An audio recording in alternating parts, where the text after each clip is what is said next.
The New York Islanders have reached a contract agreement with Oliver Wahlstrom, but does that mean he'll be a member of the New York Islanders this year? We've got that and a whole lot more to come on today's Locked On Islanders podcast.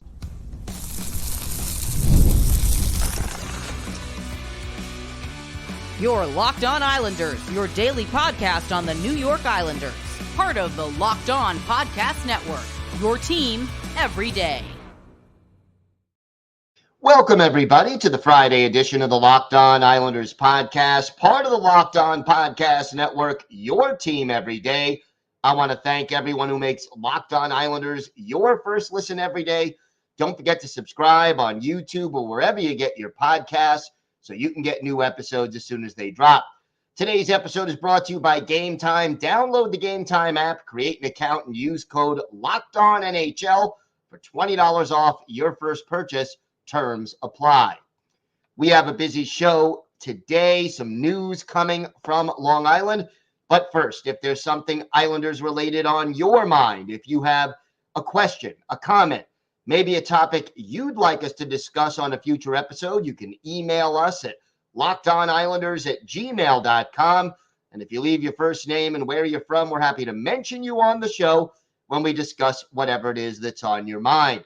You could also follow the show on X at Locked On Isles, and you could follow me, Gil Martin, on X at Ice Wars, NYR vs NYI.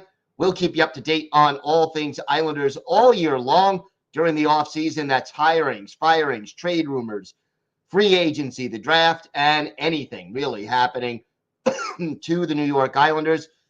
We'll keep you up to date, and it's always great to talk a little Islanders hockey with you. Game time or anytime.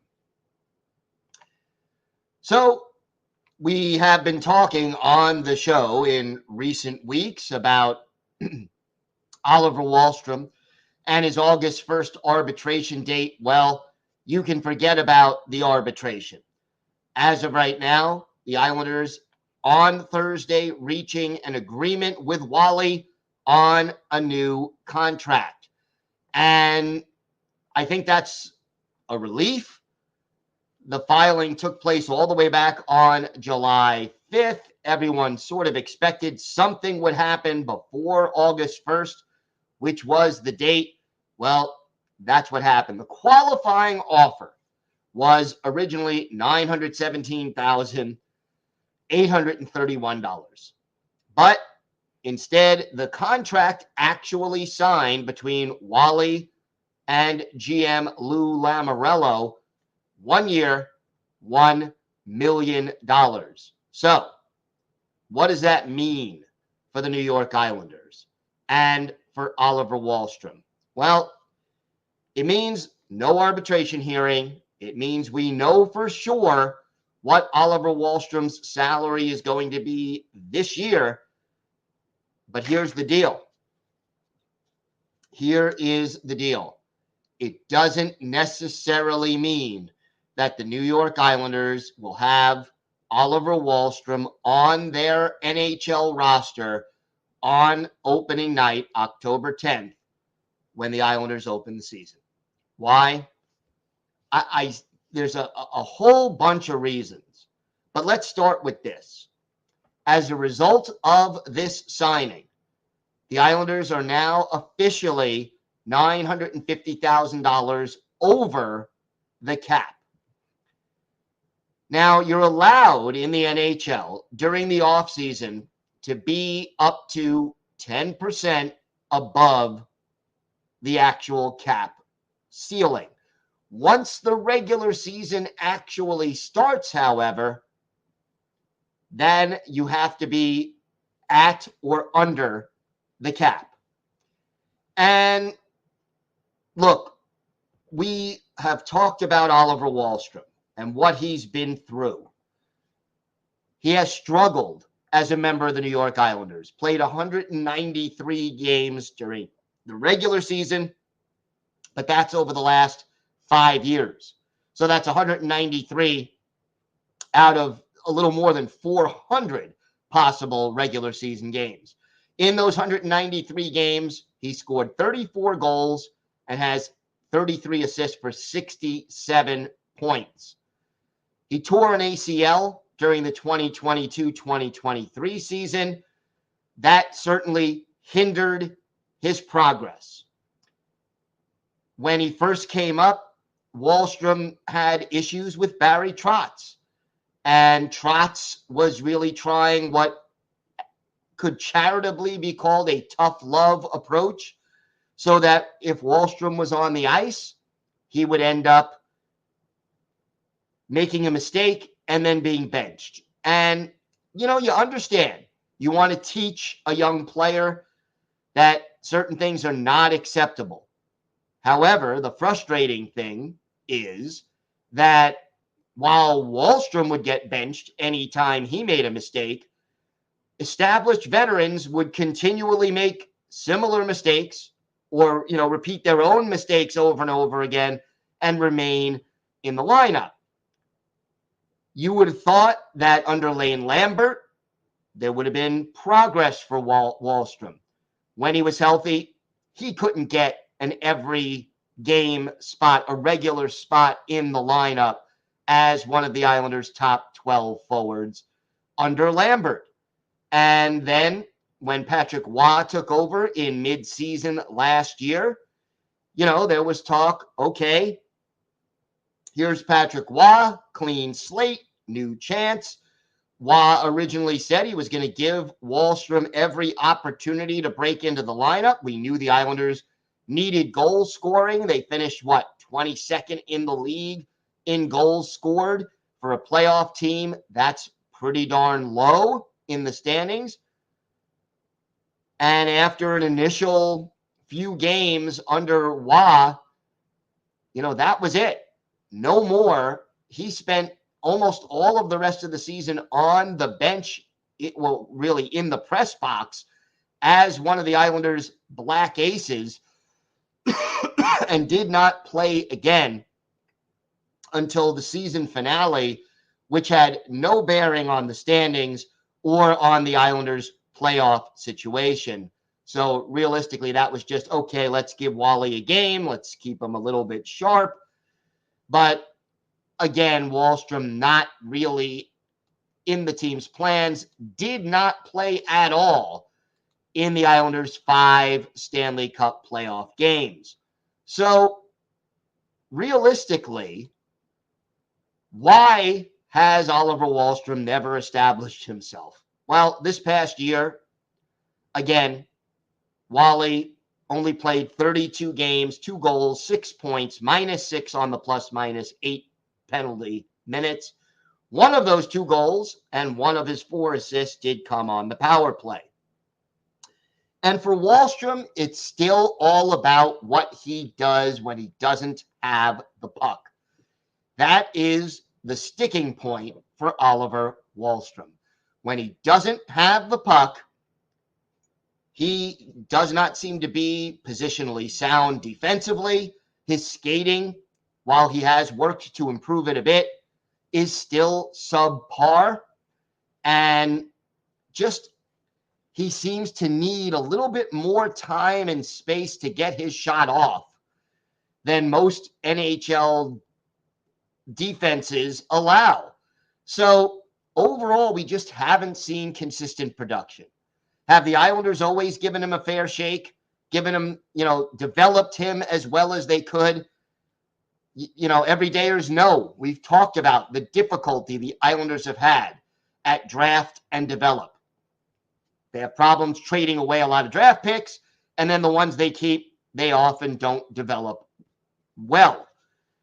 Wahlstrom is no exception to that. So here he is, right now, Wally is 24 years old. Not a kid anymore. Not what you would call a prospect, but not an established NHL player either. And so the question becomes, what is going to happen to Oliver Wahlstrom? Because I still believe that when opening night comes, Wally will be less likely to be an Islander than not be an Islander. What's going to happen to Oliver Wahlstrom? Well, we're going to talk about some of the options, what the particulars are, and what the Islanders might get if they're able to work out a trade for him. What does the future hold for Oliver Wahlstrom? We'll talk about that. We'll talk a little bit about some of the things Anders Lee, the captain, said about this team and why he thinks it'll be better this coming season. For our Islanders' birthday of the day, a forward who was with the team in the early to mid 2000s, but never really lived up to his potential as a New York Islander. Let's see if you can guess who this Moscow native is. We've got all of that and more coming up on today's Locked On Islanders podcast. Today's episode is brought to you by Game Time. Game Time is an authorized ticket marketplace of Major League Baseball, which makes getting tickets faster and easier, and prices on the Game Time app actually go down the closer it gets to first pitch. They have killer last-minute deals, all-in prices, and you get their lowest price guarantee, so Game Time takes the guesswork out of buying MLB tickets. My favorite feature on Game Time is the view from your seat. You go on the app, and before you purchase the tickets, you get a panoramic view of what you'll see from your seat so you know just what to expect when you arrive. Take the guesswork out of buying MLB tickets with Game Time. Just download the Game Time app, create an account, and use code LOCKEDONNHL for $20 off your first purchase. Terms apply. Again, create an account and redeem code LOCKEDONNHL for $20 off.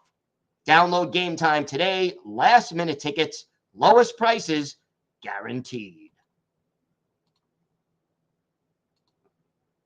Are you watching Fox Sports or ESPN on your TV all day? Have to turn down the volume with all that shouting? Make the switch to Locked On Sports Today, a free 24/7 sports streaming channel program for you every day to bring you the biggest stories without all the screaming. Locked On Sports Today brings you can't-miss analysis, opinions, and news, streaming 24/7 on YouTube or the free Amazon Fire TV channels app. Part of the Locked On Podcast Network, your team every day.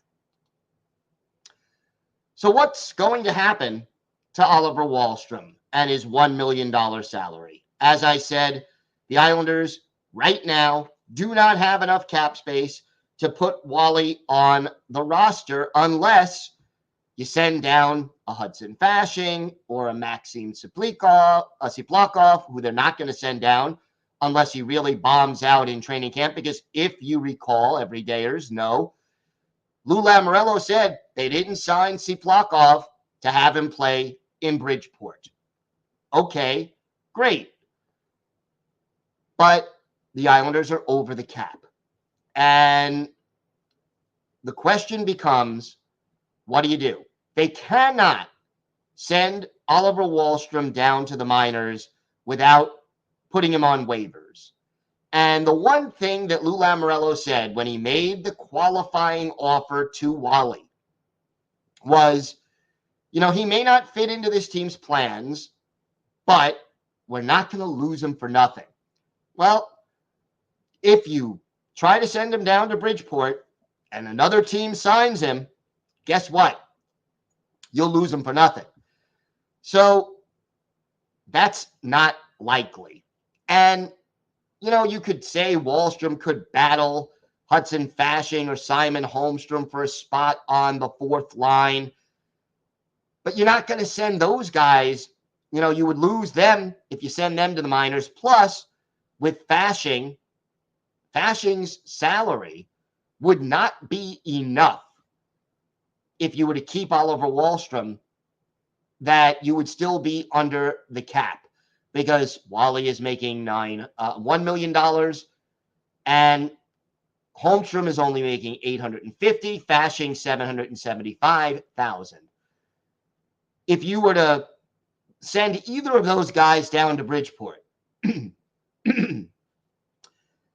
keep Wahlstrom on the roster, you're still over the cap.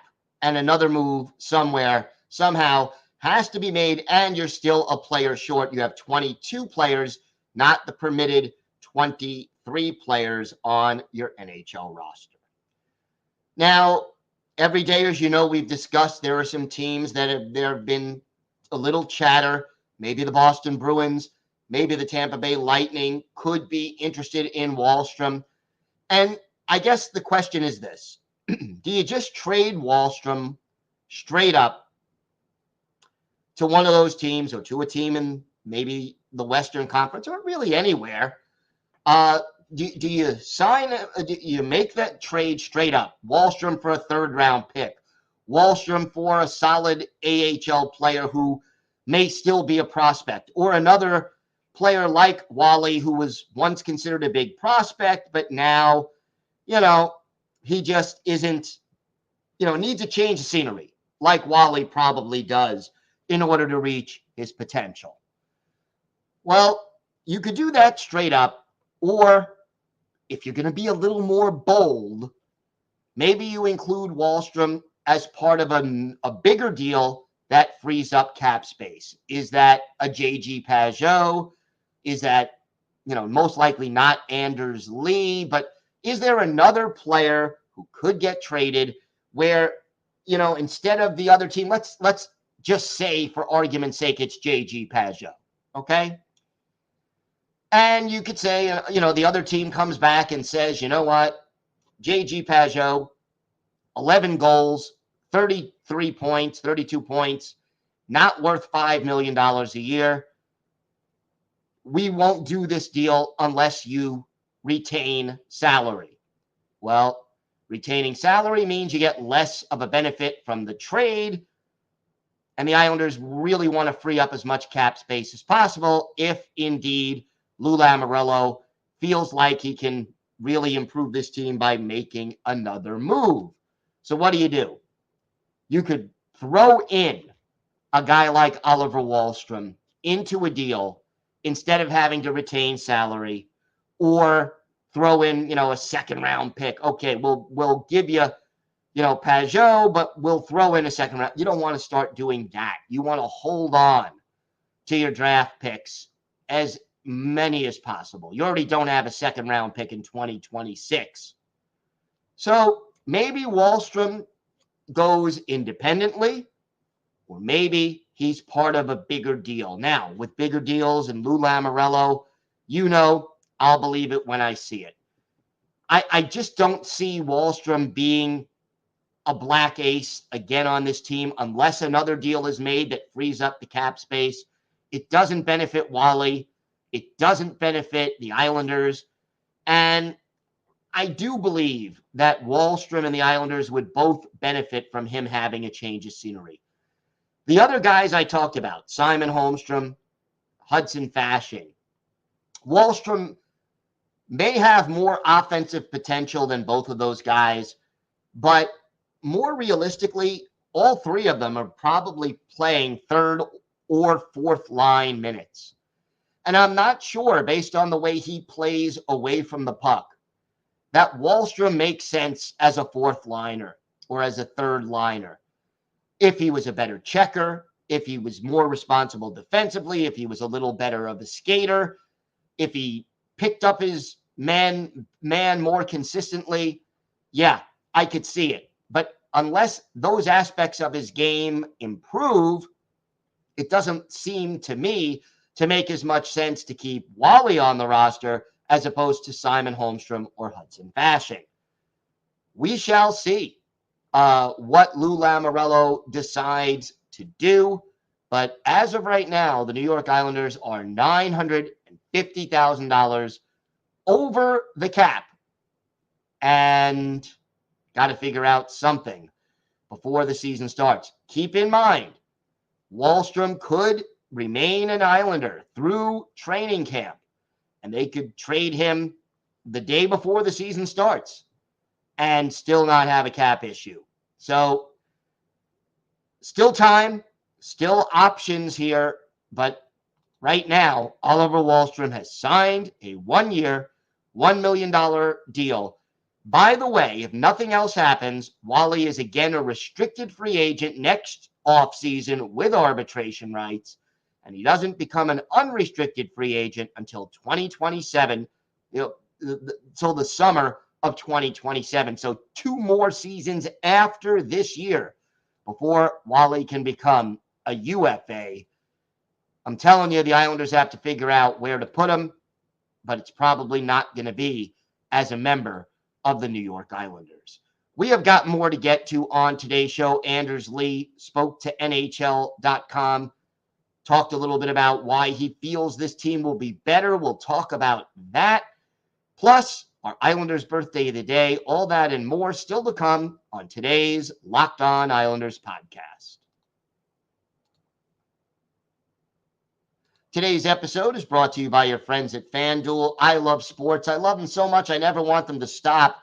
Well, it's summer now. The NBA playoffs, the Stanley Cup playoffs, they're over, so we get fewer games, but there's still a lot to appreciate and to concentrate on. Obviously, you've got Major League Baseball. You've also got the summer games in Paris starting up, and you got a lot more football futures you could work on. So FanDuel, they let me keep the sports going whenever I want. All you have to do is open the app and dream up bets anytime you're in the mood. And this summer, FanDuel is hooking up all customers, not just new customers, but all customers with a boost or a bonus daily. That's right. There's something for everyone every day, all summer long. So as the weather gets hotter, the bets are getting hotter as well. Head to FanDuel.com and start making the most out of your summer. That's FanDuel.com. FanDuel, an official sports betting partner of Major League Baseball. Locked On has launched the first ever national sports 24/7 streaming channel on YouTube, and now it's also available on Amazon Fire TV and the free Fire TV channels app. Locked On Sports Today is here for you 24/7, covering the top sports stories of the day with the local experts of Locked On, plus our national shows covering every league. Find Locked On Sports Today now available on the free Fire TV channels app. So we heard from the captain earlier this week, Anders Lee, basically talking about why he feels the Islanders will be better next season. And, he spoke at the Beauty League, which, as we mentioned a week or two ago, Lee is playing up in Minnesota. And here's what he said. Last year, we had a lot of ups and downs and a tumultuous season. I think that's the exciting part, that we get to go after this thing again and start with some new faces. It's a great opportunity. When Patty came in, that being Patrick Waugh, obviously, he came in with an intensity and focus and an energy that was really just infectious throughout our group. I think we took that and ran with it, and now we get to start the season off with him in a fresh start. We get a full off season for everyone to get settled in and for him to put us through camp and get us ready to go. I think there's a lot to look forward to in that regard. He also was excited about Anthony Duclair. He said, Lee saying, having Anthony come in is huge for us. He brings a big element to our team with the speed and playmaking, and he's been around a long time and has seen a lot of hockey. So he's going to be very welcomed in our room. And he feels, and I think this is critical, that the Islanders can be more consistent this year. Here's what Lee said. We can do a better job of putting ourselves in a position when we're not grinding out the last few months of the regular season and spending a lot of that effort into getting into the playoffs. That's the hardest thing to do. We need to put ourselves in a position that we're ready to go from day one and keep that through all 82 games and into the playoffs. This year, we need to prove that we've improved ourselves. And look, let's face it, that's spot on. Don't let it be known or don't let it be said that the Islanders players aren't aware of a lot of the issues that this team has been facing and is facing and what they need to do to be better. The question is whether they'll be able to do it. Because let's face it, just a year ago, we heard Matthew Barzal talk about, we don't want to sneak into the playoffs. We don't want to be one of those teams that's fighting for a playoff spot up until the last game of the season. We want to clinch the playoffs more comfortably. Well, it didn't work. It took the Islanders, until the 80th or 81st game of the year to clinch a playoff spot last year. And while that is certainly not, the end of the world, I think Lee had a point when he said that the team uses up a lot of energy and a lot of effort just to get into the playoffs. And when that happens, and I think we've seen it the last 2 years, they're kind of out of gas once the playoffs start. And, physically and mentally. So getting into the playoffs sooner would certainly make a big difference for the Islanders. But does this team have the talent, the discipline, and the ability to do that? Obviously, they'll need to stay healthy. Obviously, they'll need some players to bounce back. Certainly, Ilya Sorokin, for one. Healthy Mayfield, Pelech, Polak, all of these things will help. Lots still to figure out for this Islanders team. But again, we're still a few months away from the start of the 2024-2025 season. Time now for our Islanders birthday of the day. And, well, today is the 46th birthday of former Islanders forward Oleg Kvasha, the native of Moscow. Third-round pick of the Florida Panthers back in 1996, made his NHL debut with the Panthers in 98-99, came to the Islanders in 2000, 2001, and stayed with the team through the 05-06 season. His best year with the Islanders, 15 goals, 51 points in 81 games. That came in 2003, 2004, the year before the lockout. He then spent part of one season with the then Phoenix Coyotes and then headed back to Russia, where he closed out his career after the 2014-2015 season. In the NHL, Oleg Kvasha played 493 career games, 81 goals, 217 total points, 335 penalty minutes, add 1 goal and 3 points in 21 playoff games. 17 of those came with the New York Islanders, as did all 3 points. His best game as an Islander, this one's easy, February 11th, 2004 at the American Airlines Center in Dallas. Islanders with Garth Snow in goal, Marty Turco, the goalie for the Dallas Stars. And this game ended in a 4-4 tie. Islanders trailed 1-0 after 1, but Oleg Kvasha, our Islanders' birthday of the day, sets up Aaron Asham for the tying goal. Mariusz Cherkovsky also an assist. The Islanders then fall behind 2-1. Then it's Mariusz Cherkovsky scoring. Oleg Kvasha, our Islanders' birthday of the day, and Trent Hunter get the assist. Game tied, 2-2. Oleg Kvasha scores in the third period to put the Isles up 3-2. Trent Hunter the assist. But ex-Islander Pierre Turgeon ties it on the power play. Bill Guerin gets an assist. But with a minute 47 left in regulation, Mariusz Cherkovsky and Oleg Kvasha assist on Trent Hunter's goal.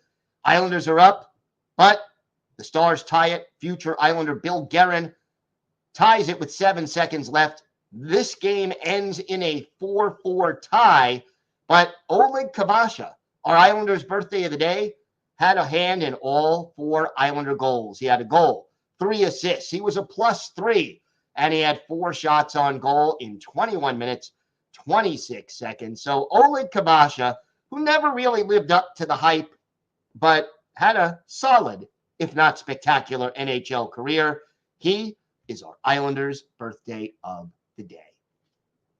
I want to thank everyone who makes Locked On Islanders your first listen every day. Everydayers, we're back on Monday. We will discuss all the latest Islanders news, notes, and happenings. If an Oliver Wahlstrom trade takes place, we will let you know.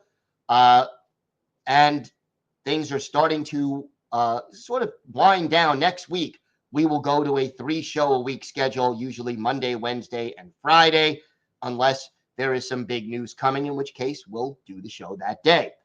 Have a great weekend, everybody. Stay safe. And, of course, let's go Islanders.